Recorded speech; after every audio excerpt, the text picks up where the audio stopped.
नमस्कार, स्वागत है आपका सबसे बड़ा सवाल में और मैं हूं आपके साथ वक्ता। पार्थ चटर्जी की धनबाला कहें या कैश कन्या, जिसने मंत्री जी की करतूतों को तो बेनकाब किया ही, साथ ही उनके खजाने से भी मुंह मोड़ लिया है। अर्पिता ने कहा है कि जो भी खजाना बाहर आया है उससे उनका कोई वास्ता नहीं है, लेकिन हैरानी तब हुई जब यही बात मंत्री जी ने दोहरा दी कि ये जो धन बाहर आ रहा है, सोने के कंगन, वो भी आधा आधा किलो के, इन सब से मेरा कोई संबंध नहीं है। ये मेरा नहीं है, वक्त आने पर पता चलेगा कि ये किसका है। यानी कि अब बड़ा सवाल ईडी के लिए और हमारे लिए कि आखिर ये संपत्ति जो मंत्री जी और उनकी दोस्त के नाम है वो उनकी नहीं तो किसकी है। इसी पर चर्चा के लिए हमारे साथ मौजूद हैं कैपिटल टीवी के editor in chief doctor Manish Kumar ji. Doctor साहब, आपका बहुत बहुत स्वागत। धन्यवाद। डॉक्टर साहब, ये जो करोड़ों के नोटों का जखीरा निकला हुआ है, मंत्री जी तो साफ साफ मुकर गए कि ये उनका नहीं है, तो फिर आखिर ये इतनी संपत्ति है किसकी? भाई उनको बताना पड़ेगा किसका है। आपके घर से निकल रहा है, अर्पिता के घर से निकल रहा है जी। अर्पिता कह रही भाई आप लेकर के आते थे, आपके लोग आते थे। ईडी ने और भी पता किया, मालूम चला कि भाई वो पार्सल में डिलीवरी बॉय लेकर के आता था। आपने दुनिया को बता रखा भाई 3 फ्लैट से थे 4, चौथा ये जहां पे आप लोग रहते थे, जहां ये पूरा कैश मिला जी, टॉलीगंज के डायमंड सिटी के ब्लॉक सी के 18E और डी, उससे रास्ता ऊपर जा रहा है 19th फ्लोर पे पेंट हाउस में। सारा खेला वहां ही हो रहा है। 19 पे कौन जा रहा है मालूम नहीं जी, 18 पे कौन जा रहा है मालूम नहीं। जो 19 पे गया वो 18 में आ गया, जो 18 में गया वो ऊपर चला गया 19 में। अंदर अंदर ही सीढ़ी थी जी। भाई किसके लिए छुपा रहे थे? अब हो क्या रहा है, दोनों में वॉर शुरू हो गया। नंबर 1 नंबर 2 में वॉर शुरू है जी। पार्थ चटर्जी ने तय कर लिया ममता बनर्जी को छोड़ेंगे नहीं अब जी, और इसलिए अभी इतने दिनों तक वो चुप्पी साधे हुए थे और उन्होंने कह दिया लगातार 2 दिन, एक दिन कहा साजिश, दूसरे दिन कहा मेरा नहीं, समय आने पे बताएंगे। पहली बात कि वो उन्होंने क्यों ऐसी बातें कही जी।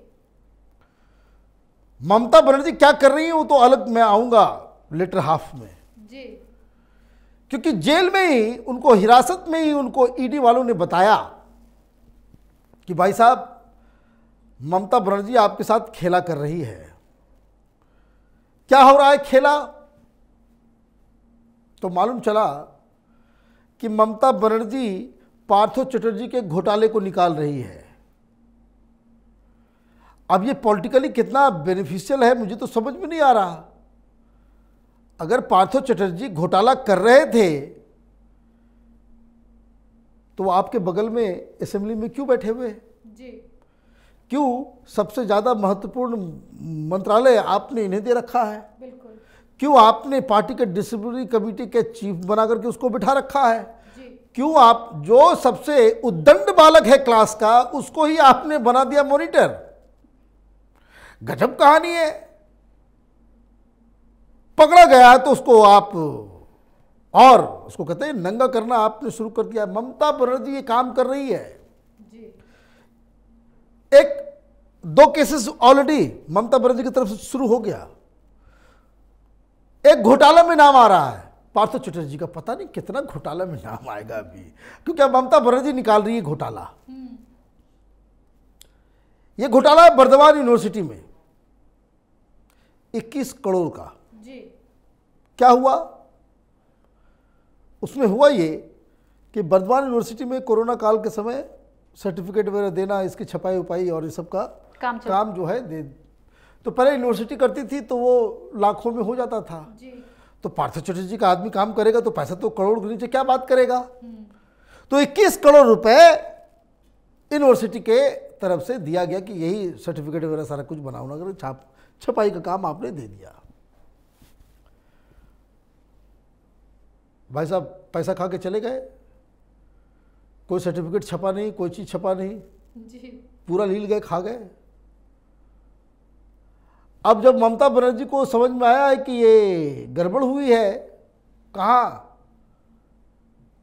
ये तोता मैना के घर पे पार्थ चटर्जी और अर्पिता ये दोनों जो पकड़े गए और राजनीति अपनी बचानी है, तो ममता बनर्जी ने इस केस को निकाला बाहर और भेज दिया नोटिस।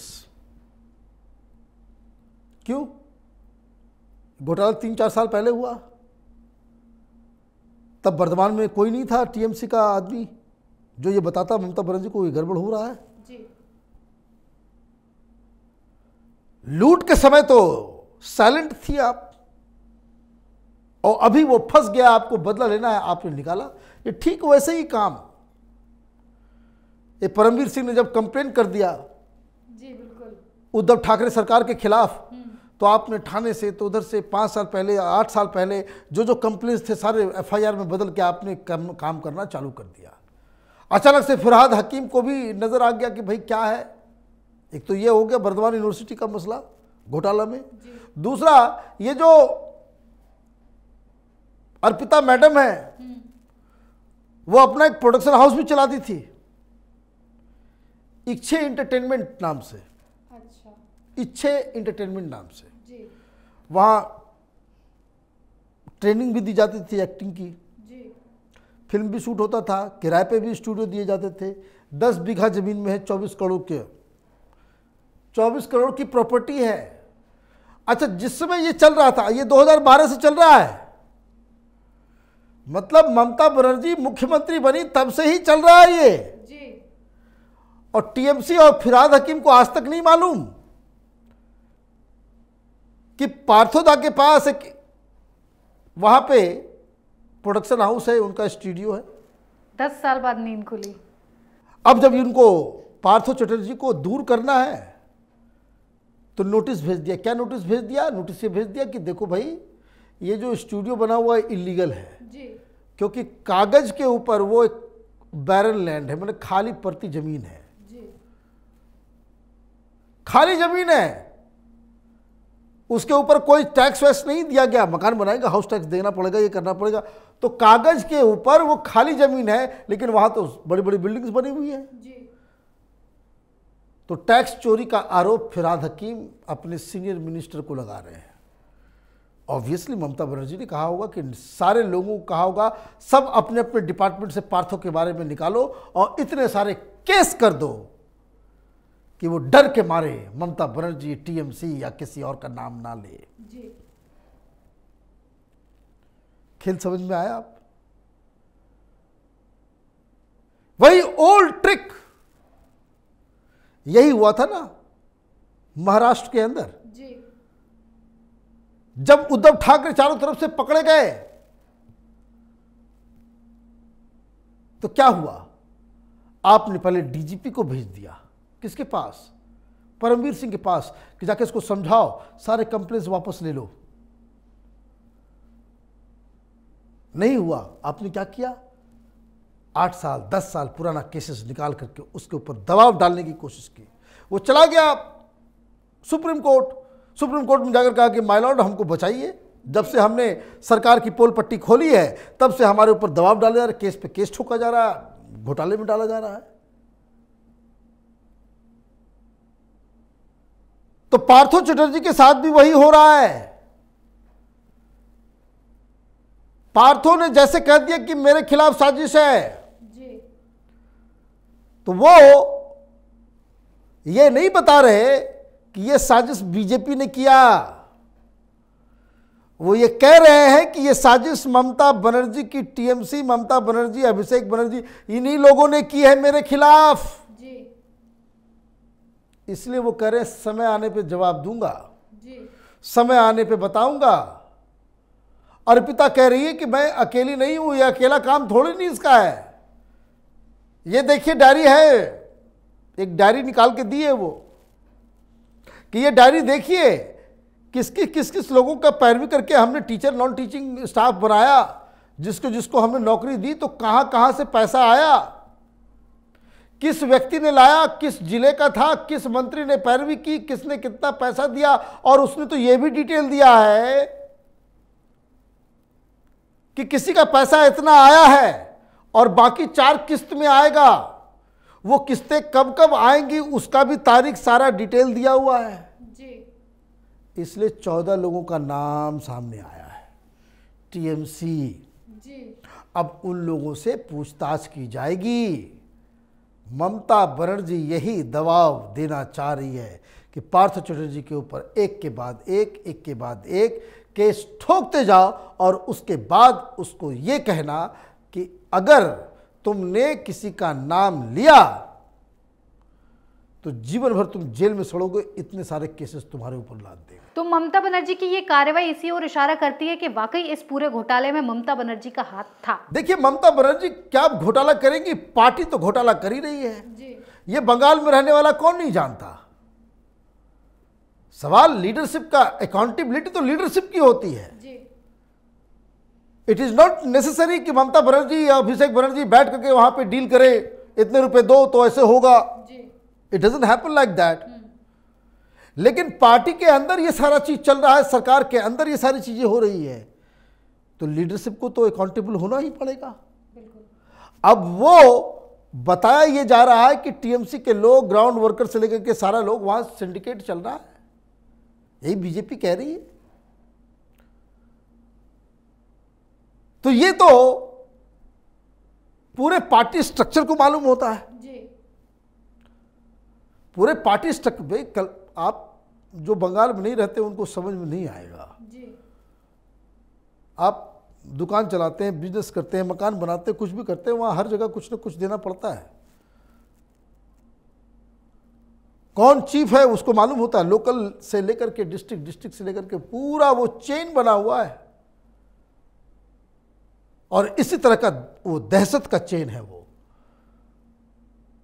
तो इसीलिए ये सारी चीजें जो है वो हो रही है, तो वो उसका छींटा सफेद साड़ी पे ना पड़े,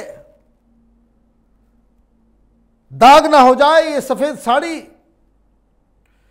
चप्पल कहीं कीचड़ में ना फंस जाए, तो कार्रवाई आपने शुरू कर दी है। इसलिए ये कहना गलत नहीं होगा कि पार्थ चटर्जी अब ममता बनर्जी को छोड़ने वाले नहीं है। क्यों? क्योंकि बड़े गुस्से वाले टोन एंड टेम्पर है उनके ईडी के सामने। अब वो कुछ बोलते ही नहीं है, अर्पिता बोलती है और अर्पिता जो समझाती है वही समझते हैं। तो ये पूरी कहानी है। ममता बनर्जी ने जिस हिसाब से एक्शन लेना शुरू कर दिया है पार्थ चटर्जी के ऊपर, उससे राजनीतिक तौर पे ज़्यादा उनको फायदा नहीं होने वाला, घाटा ही होगा। क्योंकि फिर लोग यही पूछेंगे कि भाई जब ये सारी चीज़ें हो रही थी जी, तो ममता बनर्जी को क्या हो गया था, उनको दिखाई नहीं दे रहा था, आपने हटाया क्यों नहीं उसे जी? 3 बार आप चुनाव जीत चुकी, तीनों बार आपने मंत्री बनाया, क्यों बनाया? तो ये चीज है जी। डॉक्टर साहब बहुत बहुत धन्यवाद इतनी जानकारी। धन्यवाद। मौज मस्ती मंत्री जी ने काटी विदेश यात्रा उनकी दोस्त और उन्होंने की खजाना मंत्री जी के फ्लैट से मिला, बांग्लादेश में प्रॉपर्टी भी मंत्री जी की। फिर कैसे इस बात पर यकीन किया जाए कि ये पैसा उनका नहीं है? पहली बार किसी को पैसे से मुंह मोड़ते हुए देखा जा रहा है। करोड़ों के इस खेल में ममता बनर्जी पार्थ को बर्खास्त कर मामले से पल्ला झाड़ना चाहती हैं। उन्हें लगता है कि पार्थ चटर्जी को पार्टी और पद से हटा दिया तो ममता पर जांच की आंच नहीं आएगी। लेकिन ममता दीदी भूल गई हैं कि घोटाला उनकी सरकार में हुआ है, शिक्षा मंत्री उन्हीं के थे, तो कैसे इतने बड़े लेवल पर चल रही धांधली के बारे में उन्हें जानकारी नहीं थी। पैसा तो दीदी को भी जाता ही होगा, तभी तो सबके मुंह बंद हैं। लेकिन मंत्री जी के बयान के बाद ममता दीदी भी ईडी के दायरे में आ सकती हैं। फिर किसी और मुद्दे के साथ हाजिर होंगे, बने रहिए कैपिटल टीवी के साथ। नमस्कार।